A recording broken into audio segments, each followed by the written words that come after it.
Photo দেওয়া আছে, দেখতে পাচ্ছেন? এই যে 3-4টা ফটো দেওয়া আছে। এগুলো হচ্ছে মশা জন্মানোর একটা জায়গা। আমাদের বাড়ির চারদিকে এগুলো এরকমভাবে পড়ে থাকে, আমরা কেউই লক্ষ্য করি না। ঠিক আছে, এরপরে তো বৃষ্টিকাল এখন হচ্ছে, পরপর বৃষ্টি হচ্ছে, এই যে পড়ে থাকা জিনিসগুলোর মধ্যে কিন্তু জল জমা হয়। জল জমা হলে এর মধ্যে 1 দিনের মধ্যে মশা ডিম করে মশা জন্ম হয়।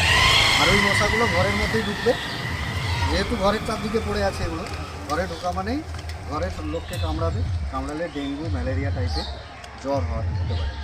ঠিক আছে, তার জন্য আমাদেরকে সাবধান থাকতে হবে। বাড়ির চারদিকটা যদি আমরা চারদিকে 7 দিনে একবার করে দেখে নিই, তাহলে এই জিনিসগুলো পরিষ্কার পরিচ্ছন্ন থাকলে আর মশাটা জন্মে।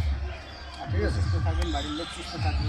মেনলি হচ্ছে ভাঙা পাত্র, টায়ার, টিউব, টপ, ট্যাবের খোলা ইত্যাদি কোনোভাবেই যেন জল না জমতে পারে।